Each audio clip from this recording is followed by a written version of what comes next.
Muy buenas noches, Pedro y Gabriel, y muchas gracias por la invitación a este programa, que la verdad que es muy interesante y que, bueno, viene acompañando en algunas de estas noches de pandemia aquí en la ciudad y en todo el mundo. Bueno, Así es, simplemente decir, bueno, en la presentación, más que secretario, soy director de cambio climático en este caso. ajá. Muy bien. Romario, ¿y qué significa, a ver, esta idea de cambio climático? Un poco nos olvidamos de ello con esto de la pandemia, pero siguió lamentablemente mostrando por ahí vestigios de cambios impredecibles y otros que, de acuerdo a los entendidos, ya fueron adelantando en el tiempo. ¿Cómo nos va a la hora del impacto que tiene el cambio climático en la actualidad? Así es, el cambio climático, bueno, en sí se venía hablando mucho en los años anteriores al antes y el después que fue esta pandemia, y incluso mucha de la comunidad científica internacional menciona que, bueno, la aparición de estas nuevas enfermedades virósicas viene también dada por este desbalance ambiental, o sea, están muy estrechamente vinculadas. Así que bueno, es uno de los temas también.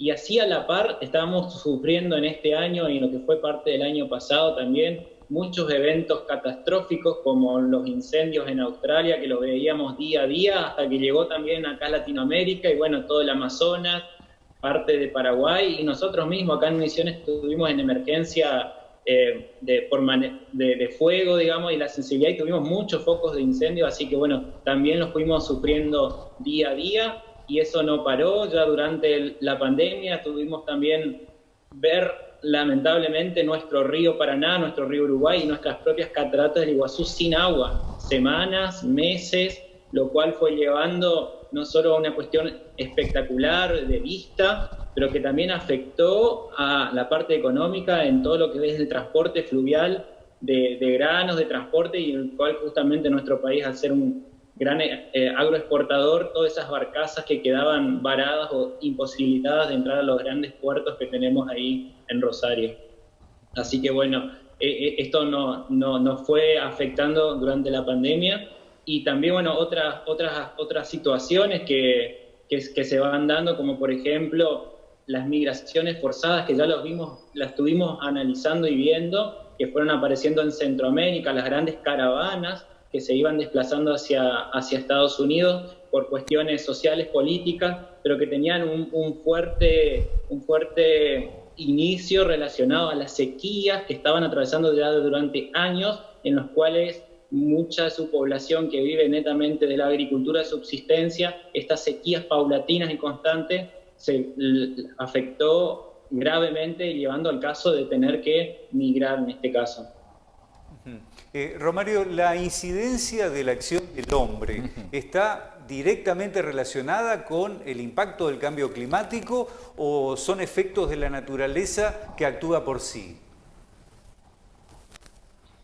Ese debate ya se inició en la década de los 70, cuando se vieron los primeros indicios. En este caso fue porque en algunos satélites aparecía un debilitamiento en la capa de ozono que fue apareciendo en la Antártida, y de ahí se fueron convocando a diferentes organizaciones, instituciones científicas y a la comunidad internacional en sí, y año a año debatiendo, y cada vez con más certeza científica, y que ya es indudable de que la aparición del hombre, y en específico con la revolución industrial, fueron cambios drásticos, y cuando uno mira muchas variables siempre es creciente, así como también está muy relacionado al crecimiento de la población mundial. O sea, hay una vinculación muy estrecha, por más de que estos cambios se dan también naturalmente, pero se dan a una escala de millones de años. Y nosotros en 300 años, 400 años, hicimos un crecimiento, en este caso de los gases de efecto invernadero, que son lo que provocan estos cambios después en las variables climáticas, para cambios en las precipitaciones, en las lluvias, en las sequías, en el mar, en la modificación, algo tan simple como la acidez o el crecimiento de las aguas por el derretimiento de las placas polares de hielo, que afectando y está afectando a todas las ciudades costeras, y hay ciudades históricas como por ejemplo Venecia, que es muy conocida por todo su lado turístico y porque vive en el agua, y cada año se está levantando, e incluso en esa ciudad tiene como un recuerdo en donde vamos mostrando cómo el agua está subiendo, y comparando con años anteriores, incluso ya tienen proyecciones cómo va a estar en el 2030, en el 2050 y en el 2100. Y es re loco ver eso, que en el 2100 llega a los techos, no hay más ciudad en Venecia.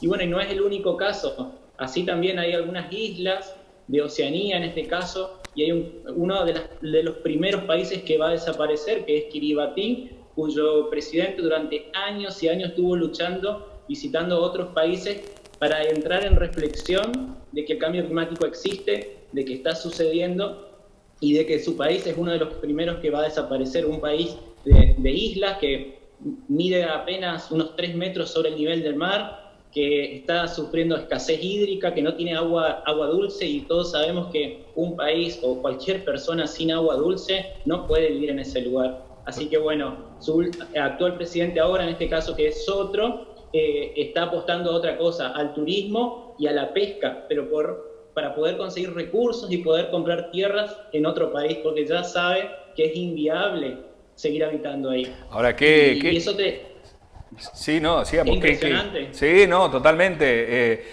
Recién nos causaba un poco de risa aquí con Pedro cuando decía, qué loco, ¿no? Y es así, Romario, qué loco pensar que un país va a desaparecer. Es más que eso. Imagínate que todos los jóvenes de menos de 30 años van a ser la última generación. O sea, ya sus hijos no van a conocer dónde nacieron sus abuelos. Es una población de más o menos 100.000 habitantes, o sea, un poquito como El Dorado. A ver, El Dorado tiene esa población, un poco más, un poco menos, pero un país pequeño, muy pequeño, pero que ya la población de 30 a 35 años de edad van a ser los últimos que van a habitar ahí. Y en este caso ya es irreversible. Bien, Por más que nos pongamos mucho esfuerzo. Sí.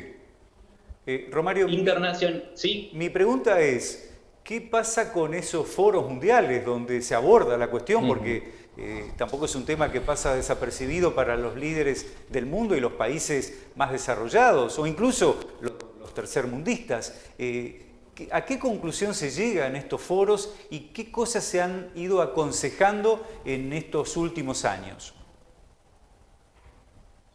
Bueno, en estos foros internacionales tenemos que nombrar y destacar que no es solo la participación de los países, también participan muchos grupos económicos, muchas organizaciones sociales, incluso organizaciones basadas en la fe participan de estos foros. O sea, tenés la participación política, pero también el lobby de empresarios, y empresarios como por ejemplo la energía del carbón, los carboníferos en los cuales esas empresas viven, y el mismo país es su actividad económica principal. Así que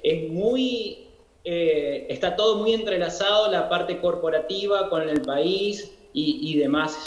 Y ahí lo que se ve, sí, es el juego en grupo, como los países en vías de desarrollo, o acá nuestros países de Latinoamérica, van y piden juntos o luchan a su favor, pero bueno, hay muchas veces en que algunos se desalinean en ese sentido, y eso en esas conferencias, en ese caso, al poder estar ahí uno se da cuenta muchas veces cómo juega, cuál es el rol de cada país y cómo está vinculado también con su contexto. Y ahí uno siempre dice, qué bueno que es tener una alianza comercial o como el Mercosur, en donde tenemos ahora facilidades para cruzar el río u otras cosas, pero a nivel macro, mucho más arriba, se juegan muchas más cosas que simples acuerdos de intercambio acá en la frontera.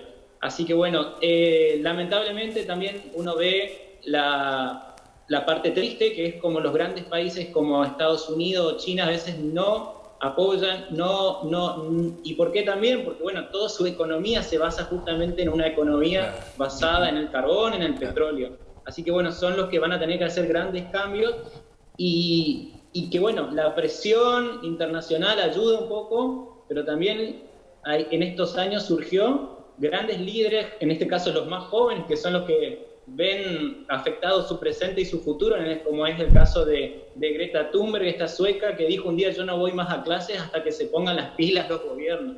Y es así que generó un movimiento juvenil global, uno de los más grandes, que es Friday for Future, el viernes por el futuro, y que incluso acá en Argentina tuvimos varias marchas, varias presiones. Bueno, tenemos a un delegado que es Bruno Rodríguez también, que estuvo en varias de estas conferencias acompañando. Bien. Clarito. Sí, Romario, lo único que nos queda por preguntarte es, ¿qué podemos hacer? Exactamente. El poder ciudadano. Claro. A ver, en lo cotidiano, ¿qué debe hacer como un mínimo y esencial aporte? ¿Cómo para me frenar comprometo? esto? ¿Cómo Claro. me comprometo, digamos? Bueno, uno puede comprometerse de dos maneras. Una es haciendo, a ver, en la recolección de basura, haciendo la clasificación diferenciada, hago mi compostera, trato de clasificar lo orgánico y lo inorgánico para que se vayan menos al basurero municipal. Cuestiones mínimas como el apagar la luz cuando tengo de sobra, usar menos el auto, usar más la bicicleta, que además nos hace bien a nuestro físico.